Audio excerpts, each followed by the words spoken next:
Imagine a world where gas costs $0. A world where cars drink water instead. In the 1990s, a man from Ohio claimed he had made that future real. He said his car could drive on water. He said it needed only a little water split in a special cell to run like a normal car. His name was Stanley Meyer. For a time he was famous. For a time he was hated. For a time he was rich in attention and poor in cash. And then, as his story reached a boiling point, he collapsed in a parking lot during a business dinner, and died. Some called it a natural death. Others said he was silenced.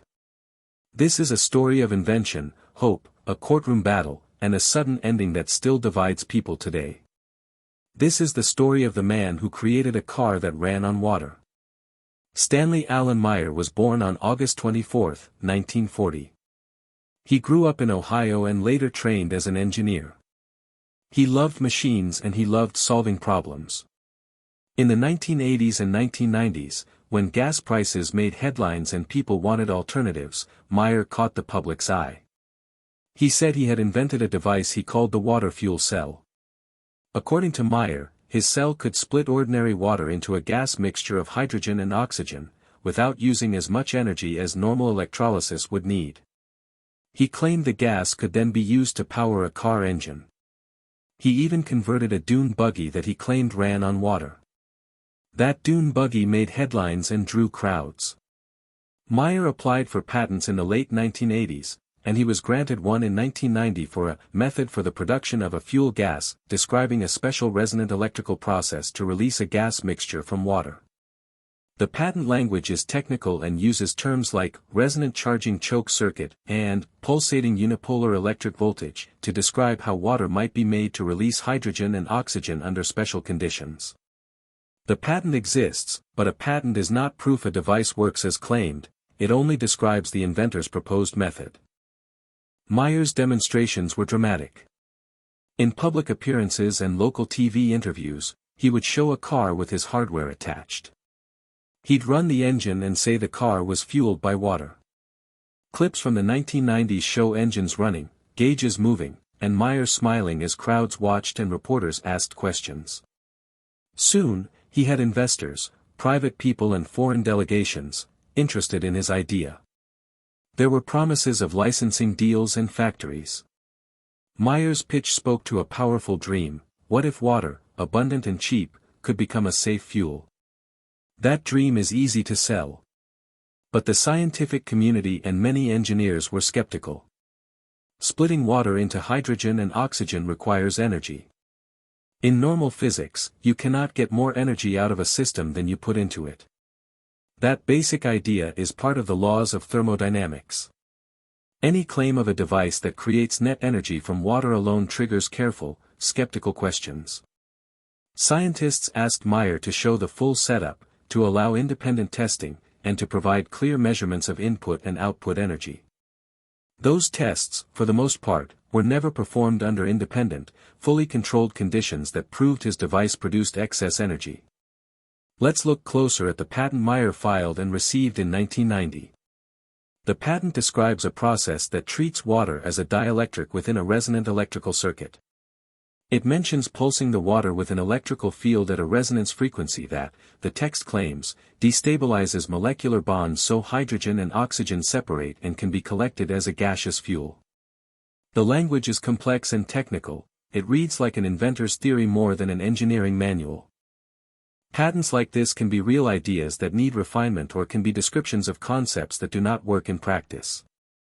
The U.S. Patent Office grants patents if the idea is novel and described sufficiently, it does not test whether the claimed process actually produces the promised energy gains. So the patent gave Meyer credibility, but not proof. By the mid-1990s, Meyer had attracted both fans and investors. He also attracted skepticism strong enough that things ended up in court. In 1996, an Ohio court found Meyer and his company liable for fraud in a civil suit with investors. The court case examined demonstrations, technical claims, and the financial promises Meyer had made. The judge ruled that Meyer had misled investors with claims unsupported by valid scientific testing. The court's decision was a major blow to Meyer's claims and his credibility in the mainstream. That civil ruling didn't end all interest. To many supporters, the court's decision was wrong or politically motivated. To many skeptics, the ruling confirmed that Meyer's device had not met the standards required to be considered a working, reproducible technology. Despite the court ruling, Meyer continued to talk to investors and representatives from other countries. Water fuel seemed alluring enough that people kept listening. He had meetings with foreign delegations and with private groups who expressed interest in building or funding his device. Some of these meetings were secret or private. This is important because it is the context for the most dramatic and disputed moment in Meyer's story, his death. Supporters describe Meyer as a man pursued by intelligence agents and big oil interests who wanted to control energy. Skeptics say he was simply an entrepreneur whose experiments and public showmanship created exaggerated promises. Both views matter in the story, because they explain why people reacted so differently when Meyer suddenly died in 1998. On March 20, 1998, Stanford Meyer was at a restaurant in Grove City, near Columbus, Ohio. Accounts vary slightly, but the public story is simple: he had a meal with Belgian investors. After drinking, he stood up, said, "They poisoned me," and ran outside. He collapsed and died shortly afterward. It was a shocking end for a man who had been in the headlines for years. This moment prompted immediate speculation. Did someone assassinate him? Or was it a medical emergency? What happened to the important parts of his equipment and the notes that allegedly proved his device worked? These questions remain central to the story, and they split people into opposing camps. The official coroner's report concluded Meyer died of a cerebral aneurysm, a sudden rupture of a blood vessel in the brain, which can cause sudden collapse and death. The coroner said a toxicology analysis showed no significant poison present, and the case was closed as natural causes. That official finding is the documented record. Yet fans and some witnesses note Meyer's last words and the context of his meetings with foreign investors and secrecy about his equipment. These details feed a persistent belief that his death was suspicious. Internet forums, documentaries, and books repeated the "they poisoned me" line for years. But the coroner's report and toxicology results stand as the official conclusion: natural causes. If you include this in your video, make sure to show the official record and then show the alternate claims so viewers can understand both sides. After Meyer's death, questions intensified about what happened to his notes, prototypes, and devices. The public record suggests that some parts and documents were kept by his family and by investigators, while other items could not be accounted for or were never publicly released. Some witnesses and supporters say crucial components were confiscated, bought up, or went missing. But records are thin. Unlike government seizures with public files, this story has scattered reports and personal claims. No independent team has produced a complete, verifiable set of Meyer's working prototypes that demonstrably run a car on water in the way he described. That absence leaves space for both skeptical dismissal and for speculation that prototypes were hidden away. Your video should present the lack of public, independently verified hardware as a core fact, and show the claims of missing or confiscated parts as a contested but widely repeated element of the tale. To understand why Meyer's claims were controversial, we must look at basic physics. Water is H2O, 2 hydrogen atoms and 1 oxygen atom bonded together. If you want hydrogen fuel, you must supply energy to separate these atoms, the same energy you would later recover by burning the hydrogen. In simple terms, you can't get more energy out than you put in, without adding new energy from outside the system. This is the conservation of energy and the second law of thermodynamics in action. Meyer's patent described a resonant process, using electrical pulses and tuned circuits, to destabilize water molecules and release hydrogen with less energy than expected. It sounded novel. But the scientific community needs reproducible measurements that show net energy gain, not only demonstrations that can hide inputs or that have ambiguous measurement. Skeptics pointed out that many public demos by Meyer did not provide enough measurement detail, independent verification, or controls that rule out hidden energy sources. The legal ruling that labeled Meyer's claims fraudulent included findings that his demonstrations could be explained without invoking new physics. In 1996, a court in Ohio considered the evidence and found that Meyer's claims had misled investors. The legal documents from the suit describe technical testimony and expert analysis. The judge ruled in favor of the plaintiffs, finding that Meyer had not demonstrated a working device that performed as he publicly described, and that investors had been defrauded.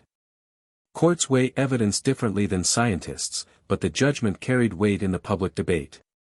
It undercut Meyer's credibility in mainstream media and reduced the appetite of large investors to proceed without far more convincing proof.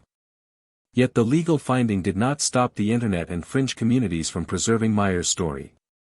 To many in those circles, the court decision was an example of the system suppressing breakthrough technology, a narrative that fits with other, suppressed inventor, stories and feeds conspiracy thinking. There are several ways a technology claim like Meyer's can fail, short of being deliberate fraud. He could have misinterpreted experimental noise as a real effect. Measurement errors are common, especially when currents, pressures, and gas flows are not carefully controlled. A device that seems to free hydrogen might simply be liberating small amounts of dissolved gas already in the water, or leaking a hidden compressed gas cylinder, or using stored electrical energy in a way not openly measured. In a world where showmanship can mask measurement gaps, real or imagined breakthroughs can appear to happen. That possibility does not remove the tragedy of Meyer's life. Whether he deceived investors knowingly or genuinely thought he had a breakthrough, the story ends in confusion and loss, for Meyer, his family, and for the public that wanted a cleaner future. After Meyer's death and the court case, a small community of hobbyists and inventors continued to explore the water fuel idea. Videos and forums show home-built cells, experiments with pulsing electronics, and attempts to reproduce Meyer's setup. Most such projects either fail or show results that are consistent with ordinary electrolysis and energy losses. Enthusiasts sometimes interpret small anomalies as hints of overlooked physics.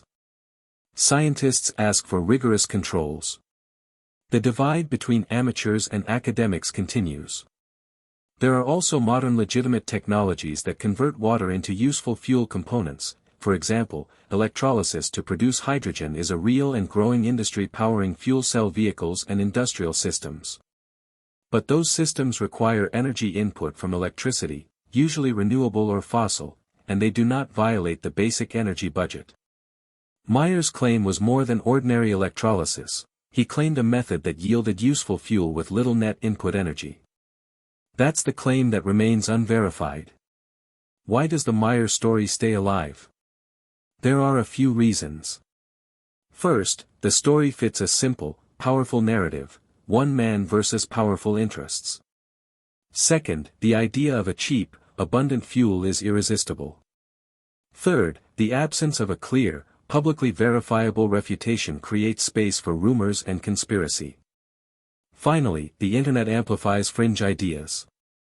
Meyer's videos, old news clips, and interviews get uploaded, shared, and commented on. People who believe in suppressed technologies find the story emotionally satisfying. Skeptics remain annoyed but keep an eye on the claims. The result is a self-reinforcing cycle. If you want to explore similar stories, you can see the same pattern: promise, secrecy, a dramatic end, and then decades of debate. Meyer's story is also a lesson about how we evaluate technological hope. On the one hand, we should recognize the value of imaginative inventors who push boundaries. Many breakthroughs started as ideas that sounded impossible. On the other hand, we need rigorous testing, transparent data, and independent replication to separate real progress from wishful thinking. Society must balance the excitement of possibility with the responsibility of evidence. That balance protects investors, consumers, and the reputation of science. Meyer's case shows both sides. He inspired people to think differently about fuel and energy, and he also left others with financial loss and disappointment. His story asks, when is hope helpful, and when is it dangerous? Today, hydrogen is part of the energy transition conversation. Green hydrogen, hydrogen produced using renewable electricity, is being explored as a means to store energy and decarbonize heavy industry and transport. That's real, tested science. But it depends on energy input, it does not create net energy from water alone. Meyer's idea has been absorbed into a broader conversation about energy innovation, but the decisive breakthrough he claimed has not appeared in the mainstream. So we close the circle. Meyer's dream touched a real future direction, hydrogen and renewables, even if his specific claims did not meet the burden of proof required by science and the courts. This was Stanley Meyer, the man who promised a car that ran on water, and the mystery that followed his sudden death. We dive deep into forgotten inventors, lost technologies, and the strange stories history tried to erase. Click subscribe, ring the bell, and join us as we uncover the next hidden story from the past.